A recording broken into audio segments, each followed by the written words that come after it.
Here we go. So we have with us today Yvonne Weidenauer, professor of art history at Canisius College, who's doing a second module for us. And this module is also about art, but more in the terms of arts and crafts in the face of crises.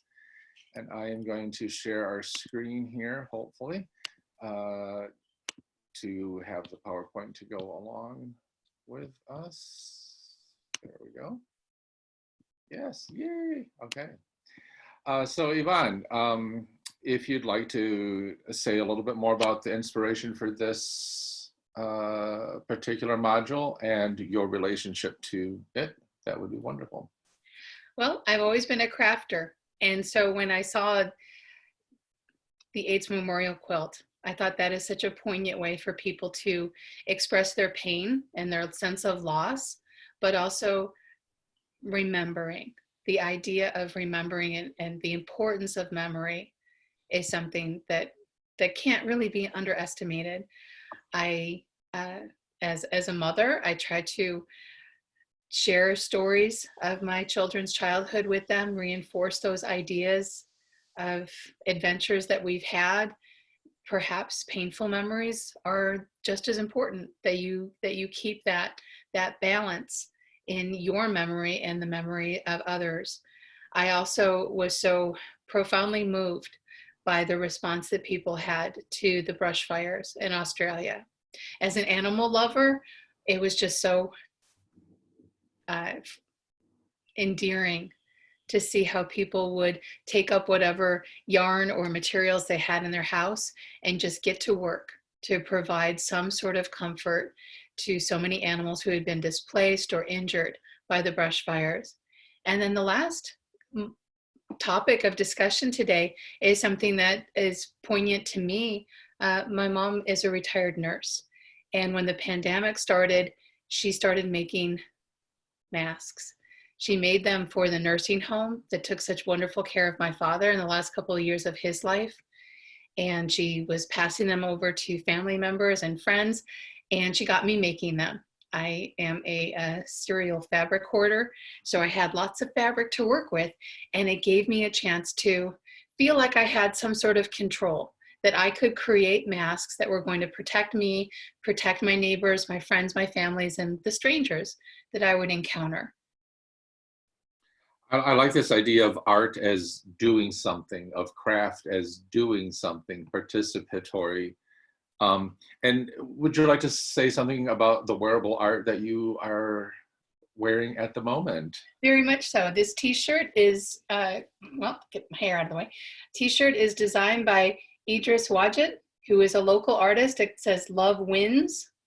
You can go to his website, eatoffart.com. Eat Off Art is all one word.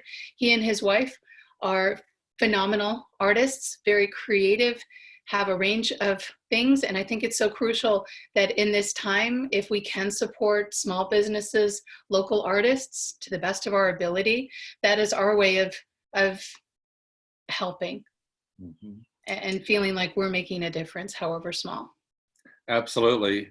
And we can talk about that more when we get to the section on masks. I want to also plug Idris because he is the artist behind our mural in Old Main, in the corridor between Old Main and the library. So when campus opens back up, check that out. So Yvonne, here we have Handmade Reactions to Pandemics and Disasters, A Stitch in Time Saves Lives. And I'll let you take over. Fantastic, thank you so much. To me, this was really an opportunity to talk about handmade work. There are a number of artists in the 20th and 21st century who create work with sewing machines, with knitting needles, with crochet hooks, even coloring pictures as a way of expressing their artistic concerns in the world. And so many times, those types of artworks are not touted as true art because they aren't painting or sculpture. We in the 21st century are breaking that idea down because now art can be created using debris. If you think even back to Robert Rauschenberg, he was stomping through the streets of New York City and basically dumpster diving and collecting artifacts for his artwork that he would include in his combines. Aspects of everyday life, things that other people threw away, those were his treasure, if you will. And I think starting with looking at how people can maybe work through stressful situations by making something, it's such a great place to talk about handcrafts and handmade art. The AIDS Memorial Quilt is, I think, one of the most poignant examples of this. It was started back in 1985 as Cleve Jones was organizing an annual march to celebrate the lives of Harvey Milk, but also to honor the mayor, George Moscone in San Francisco. He noticed that so many people were dying of AIDS in San Francisco, and so he urged marchers to write down the names of these family members, friends, and they created these placards. Once they posted them to a wall, there was that aha moment. This looks like a patchwork quilt. And so the idea of the quilt started there. It is ever growing. It was 48,000 3-foot by 6-foot fabric tributes. And it's just a wonderful testament to the power of love and the importance of remembrance. So if we can move to the next slide. There's a picture of it installed. And this was back in 1986. You can see that it's placed in the Oval, not far afield from the White House. And I included the quotation from this article. Judy Cheldnick wrote this in 2012. And it just, to me, it just allowed me to walk with her and negotiate the parts of the quilt. Strolling silently, I took in the creativity of individual panels, the brightly bold colors and textures, pieces of fake fur and twinkling sequins. Some of the panels were made from the personal belongings of the people they memorialized: toe shoes, cooking utensils, teddy bears, even pieces of clothing, neckties, and pajamas. And for me, that is such a lovely way to remember people.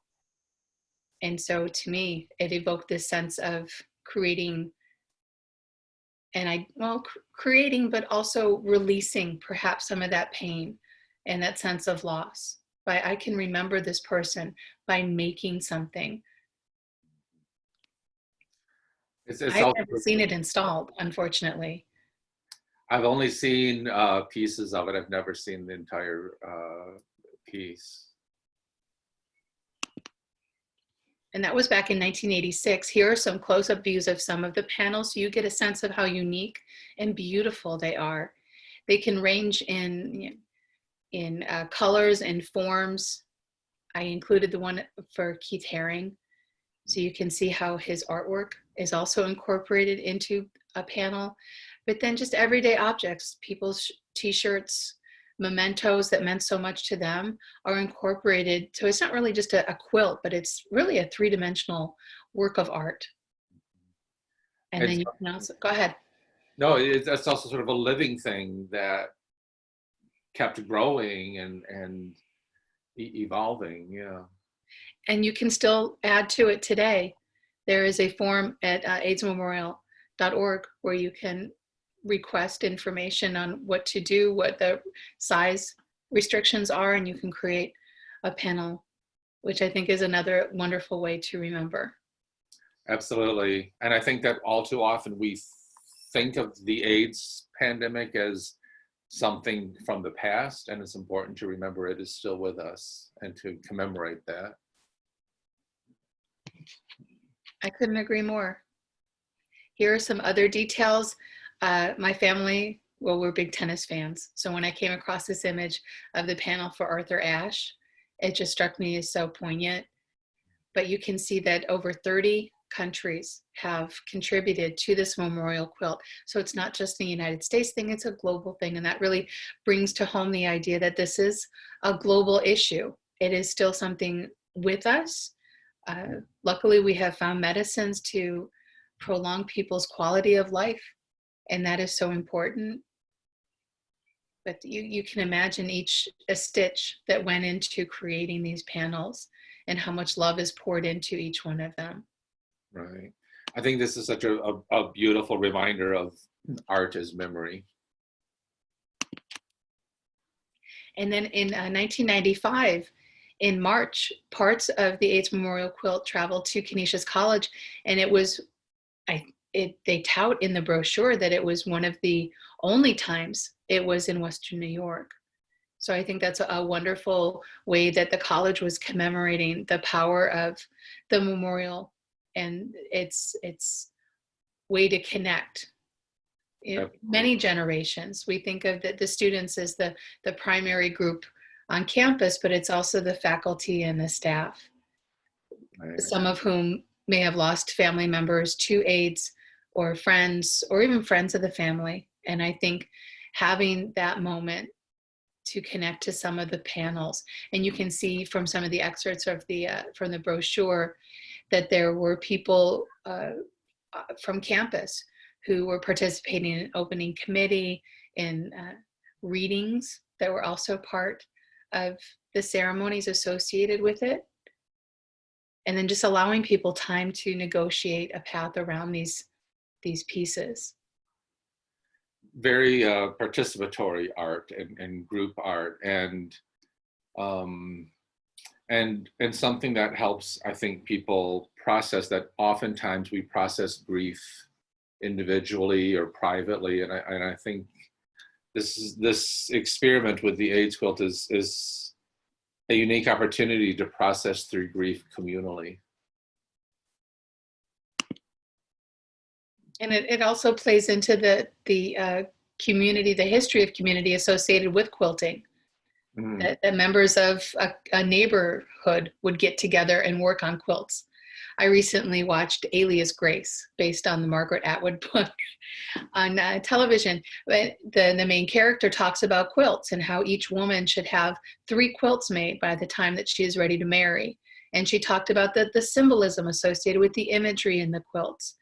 And that reinforced this idea that all of the different elements in these panels are symbols of remembrance, of love, and of life, and that we are celebrating life, even though we are, presenting these panels as reminders of death.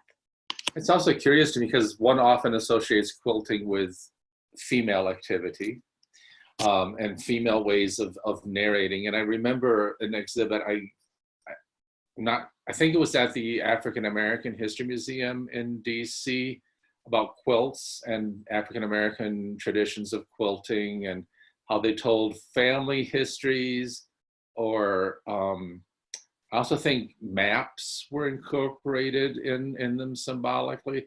So I find quilting is such an interesting phenomena, often ignored as an art form, perhaps because primarily considered a female activity or domestic activity. But it's quite fascinating the way it is a communal activity.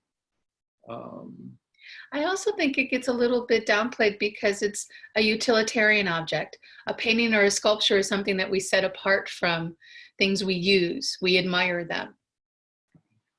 Right. A quilt, I have made a couple quilts in my lifetime, and to me they are very much like a history. Oh, I took a piece of fabric from a dress my mother made when she was young, or this is part of a bed sheet, or this is, it is like a piecing together of my life. Now, whether or not the people who receive the quilts understand that, that's okay. I will be the narrator to that.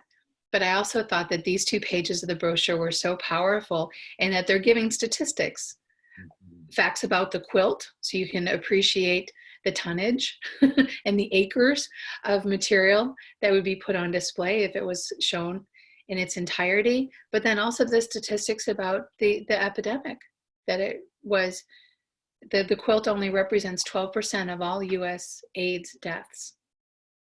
And it is so huge and so powerful. And then what does it say? International, from the World Health Organization, that there were 4 million estimated cases. And that's 1995. Yeah. Which is actually kind of a long time ago. It is a long time ago, but in the scheme of that particular crisis, it was a decade in. That's true. No, that's true. And then we wonder, with COVID-19, what will the statistics look like in a decade. We're bemoaning 120,000 deaths here in the United States, Mhm. when that could just be the tip of the very devastating iceberg. And how will we remember that? Yeah. So here's another installation in 1996. So you can see that the quilt definitely grew. And I posed that question: will there be a national memorial for victims of COVID-19? How will we come together to remember such loss and such grief, but also such love, Mhm. and the power of love and the power of memory? I mean, that this is just mystifying to me, because I've walked up and down the mall. And so I've seen the length or the expanse of that space and marveled at how large it is. And then to see it so quietly covered with so much fabric. It's really, the images are impressive, really. And then, because we live in a digitized world, thank goodness, the AIDSquilttouch.org link that I've included here allows you to search the quilt, so you can experience it as groups of panels. But if you know someone who is memorialized in the quilt, you can search for their block, which I think is wonderful, as I've worked on a few digitization projects in museum spaces. This is natural. This is such a great thing to do, to make it accessible online for people who may not be able to visit it. Right now they're moving, I believe, the quilt from Atlanta to San Francisco. Mm. But then you wonder who will have the funding, the space to display something like this once museums reopen. Right. No, it's wonderful, the technology to be able to at least view it and search it and find things. Absolutely. And then we move on to the bushfires in Australia. This is referred to as the Black Summer.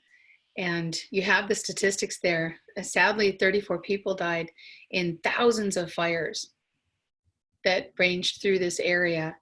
And just a devastating way to see the devastation from a distance from the United States was horrifying. To try to imagine being there at that time, it's just it just makes my heart sick in a way. And It was terrible. The news was just so horrible. and then the fears of how to contain it. My Fire Watch, this is not a recent picture from their website, but if you go there, you can see up to date.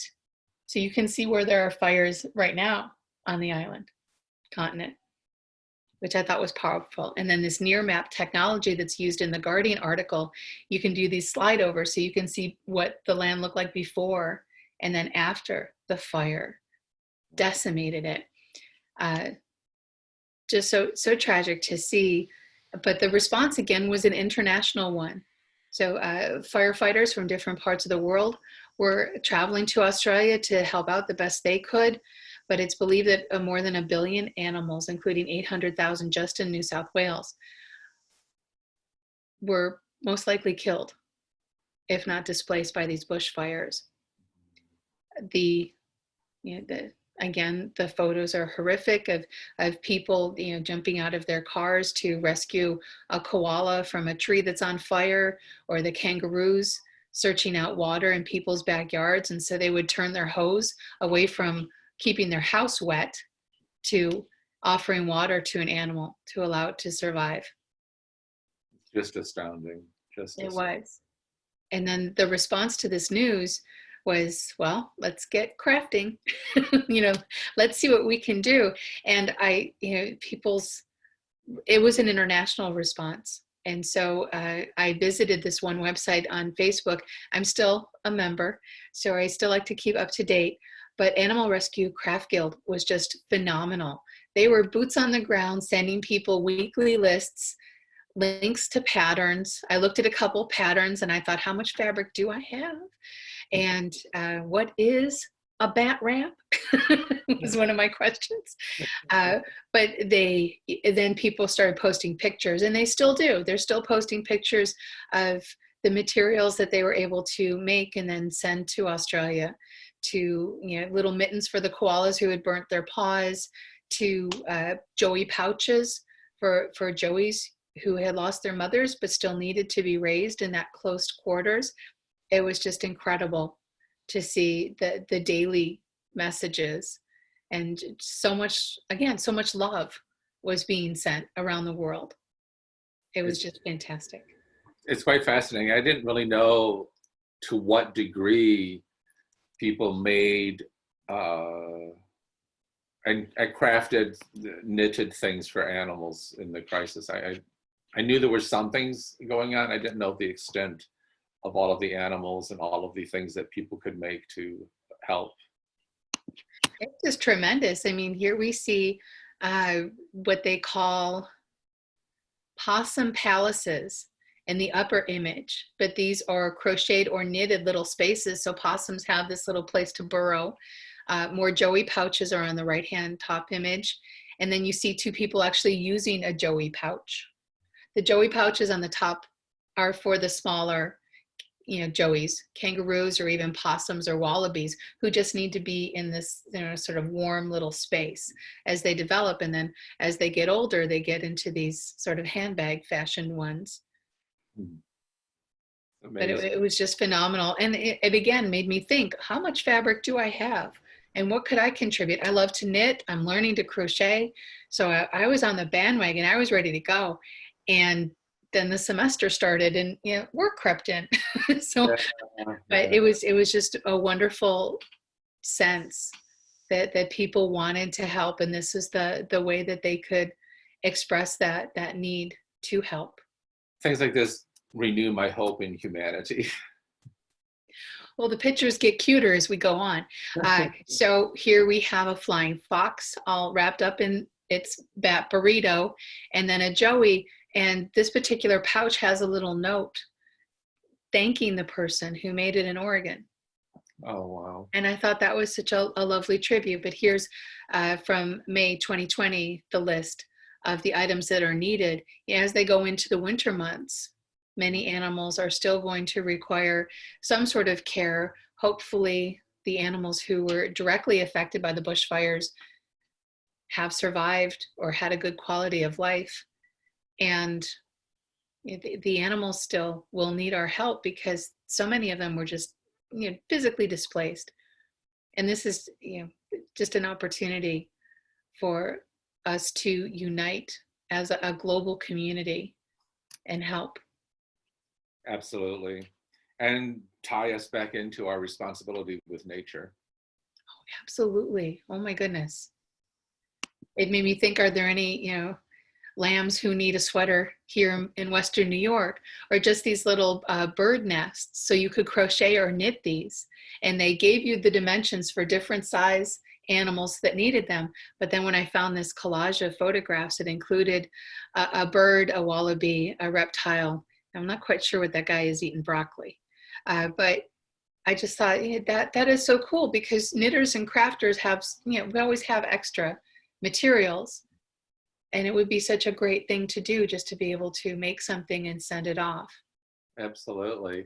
And also, oftentimes, crocheting and knitting becomes an activity for stress reduction, or, you know, to keep idle hands busy, that sort of thing.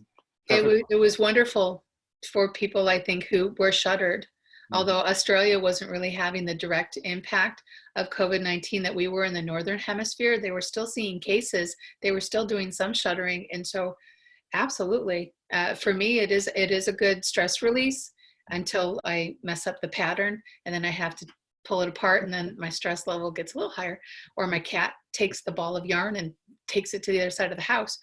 But it is such a wonderful expression, again, of creativity, all the colors and the fabrics that people were purchasing and using to make these things. Right. No, it's amazing. Very inspiring. And that led, I guess, for better or for worse, into the creation of masks. When news broke of COVID-19 in late 2019, that in early 2020, people in the United States were told you should wear a mask, but you should not take away from the PPE supply that is really reserved for people in the medical field. And so my mom was one of the first people in my circle of people who started making masks. And she was making sort of disposable masks using like fabric towels. But she came up with a really creative way for the ear things, because so many people are complaining about the elastic. You see here, Old Navy has created a whole range of masks, different colors and sizes, but they're using elastic, and that can really pull on your ear. I have an example of one of the masks my mom makes. And so she figured out by just doing a crochet chain link, this is much softer because the fabric is, or the material is cotton. And then it fits nicely.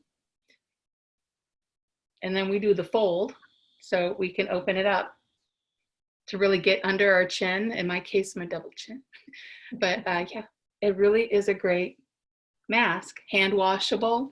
I've been making them now. I handed off some to coworkers and students because I don't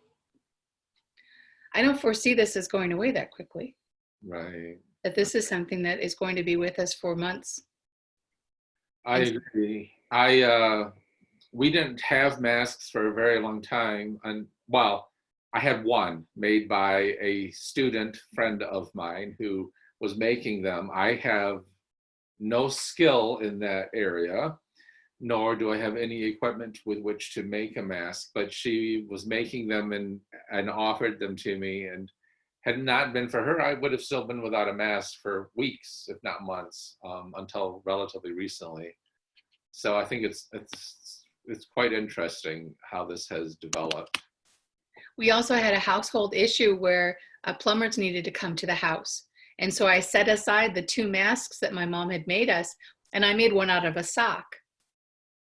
It's really easy to do. I recommend clean socks or new socks rather than old socks. But it again gave me that sense of containment, that I was covering and protecting myself, and then I could offer up the masks. Luckily, the plumbers brought their own. Oh, well. I know, but I did, who could, that was early April. So who could expect, I didn't really know what the expectations were. Right, right. So it was wonderful to at least have that knowledge. And I've seen other sort of how-to things, making them with scarves and hair bands, or just wearing a simple bandana, and that will get you through. But according to the Centers for Disease Control and Prevention, the spread of COVID-19 is going to be greatly reduced if we all wear masks when we're out in public. Right. Even if we do social distance, there's always that odd moment when I go down to pet my neighbor's dog that I might creep a little too close and be closer than 6 feet, but I have my mask, so I know that I'm going to be okay. Right. I've seen YouTube videos on how to make them with leggings, and the sock thing was really easy. I would recommend that. No sew masks, but it has become part of the new normal. We don't leave the house now without a couple masks in the car. Right. And I've been doing some limited traveling, and I wear my mask because I want it to be part of my practice. Right, to normalize it. Yeah. And to also demonstrate to other people that I'm aware that I could be carrying COVID-19. So why would I want to spread it, to share my germs? I think that's an interesting commentary about the fragmentation or disintegration of the social contract, that we are not just to care for ourselves, but to care for others, which is a Jesuit value. But I find this current climate that has politicized masks to be an unfortunate commentary on the disintegration of our social contract with each other. I agree. And so that link actually gave you information on how to properly wash them, everything. But this slide speaks to why should I wear a mask, and should I wear a mask? As long as it is a way to remind people that we should be socially distant. That's fantastic. But it also can be a way to be creative, to respond to the fear that is associated with going out in public. Many of my friends are saying, I'm happy to work from home. I could shop online. I can have my groceries delivered. I don't need to go out in the world, as often as I was in the past. But if you do have them, use the mask. Absolutely. Absolutely. And then here you can see a variety of images. I've included images from one of the articles that I include in the resources for this particular module. Just wonderful expressions of creativity, of fabric uses. The image in the center, that's me with one of my masks at my son's baseball game. We traveled to Ohio, and the organization for this baseball tournament gave us mandatory rules about how to social distance while we were at the baseball field, wear our masks in public. And so there I am. I've got sunscreen, sunglasses, hat, mask. I am good to go. I got to enjoy baseball, which was a wonderful gift. To the right of that image is some masks that are created by one of our alumni. That's Rita. Oh. Rita Chandrabaum. And then in the lower right-hand corner, that's my mom. She participates in a lot of support for low income and people in need in Colden, New York. It's an organization through a church called the Bread of Life. And so she was out bagging up food that would then be shared for people who were struggling to put food on the table in the early weeks of the pandemic. But that center image is the one that I know is going to be the most popular one, hand embroidered masks from Mexico. And our next slide speaks about that. Yes, there they are. And actually, that's my background. I'll just speak about this really, really briefly. But yeah, I decided this started as a way to thank the participants doing the modules, people like Yvonne. And so I contacted different places that I knew and trusted in Mexico. And what I find so wonderful about this is how people have transitioned from making traditional clothing into making masks with traditional patterns. And in all cases, these are indigenous women or indigenous trans people from Mexico, from different parts. And so we see here, right, Casa Nichintic, which means house of flowers. Here, this is their designs. They are tzotzil women from Chiapas region. We have here Carla Rey, who is Mushe. Mushe is a pre-Columbian third gender indigenous identity from Oaxaca, and these are the ones she made. Notice Frida here. And these are Opsa, these very colorful ones here, from an indigenous community in the state of Puebla.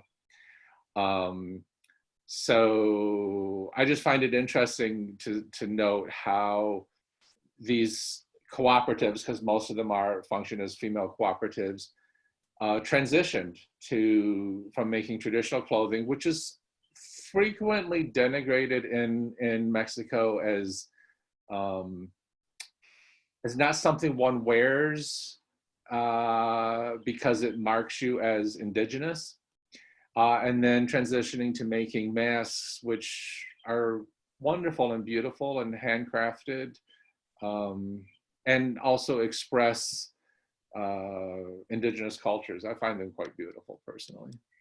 And they're stunning. They can buy them. Yes.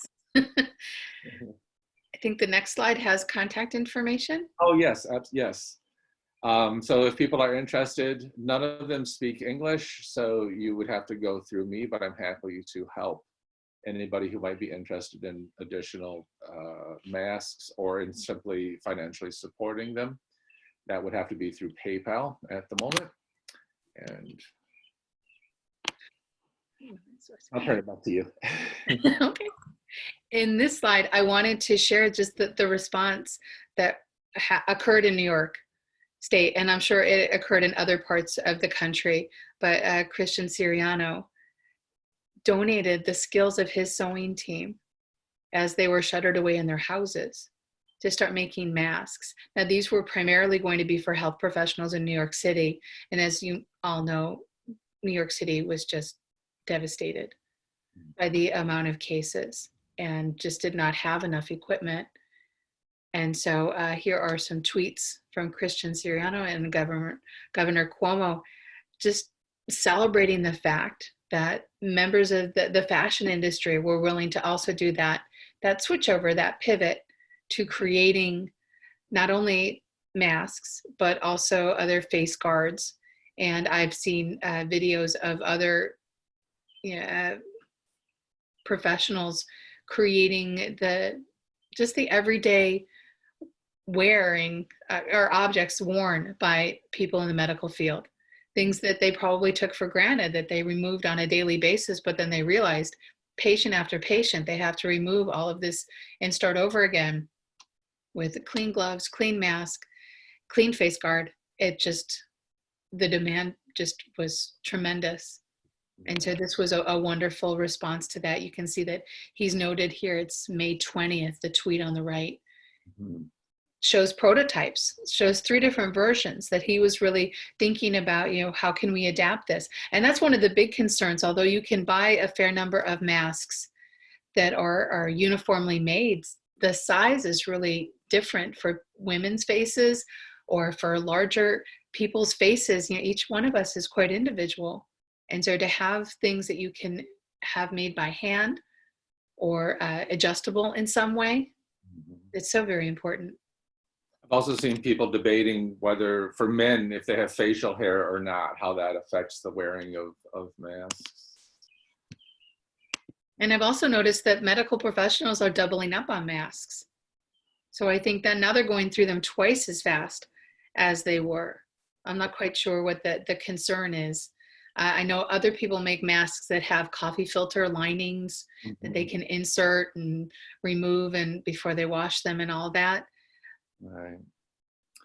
And it's an ever evolving reality. I think we feel it's over, but in many ways it's just beginning, and we're still figuring things out with this. Yvonne, I want to really thank you for your insights on these 3 different aspects of crafting and art in relationship to crises. And I just want to make a couple plugs here, if you'll allow me. Absolutely. Regarding the forest fires segment, I want to encourage people who were interested by that to check out those websites that are in the PowerPoint, and also to tune in to Dr. Russell's presentations. One is on One Health, and the other is on the visible and invisible and the impact of quarantine and pandemics on animals and human-animal relationships. I also want to mention that we will have other art-related modules, one about photography in the time of COVID with Alina Oswald. That will be happening tomorrow. We also have Cristiano Pereira did a segment on creating art in the middle of a pandemic. I encourage you to check that out as well. I also will have a module up about a Mexican artist who will talk about her process of creating art in pandemic. That one will be in Spanish. We also will have Anita Vitale, who is the curator of the estate of David Wojnarowicz. She's going to talk about the art of David Wojnarowicz and Peter Hujar and the AIDS epidemic and representing the AIDS epidemic. We also have a unit with Christopher Bram and Philip Clark about literature and its relationship to both AIDS and the flu pandemic. And there's also a segment that is, again, this one's in Spanish. It's about how our sister Jesuit colleges in Mexico and Central America transitioned to mass producing 3D printed face shields. And I would encourage people to check that out. And there's currently one, but there will be more interviews with the seamstresses who made the Mexican masks that you saw in the slide, including like this one here, or this one here, and one of my favorites. Wow. I know. I brought a couple examples, but they really put mine to shame. Like, my son actually, when I first put on a mask that I made, he said, "Did you use a napkin to make that?" Because we use cloth napkins. And so I thought, that's cute, but no.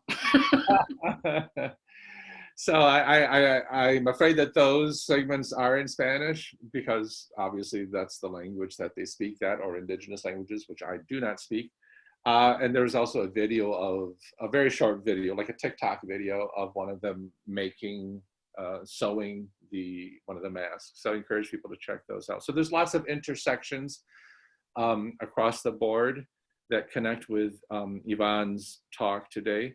So I want to thank you for this. It was very interesting to bring together how art is in our everyday world. We just have to see it. Absolutely. Thank you so much. Thank you, Yvonne.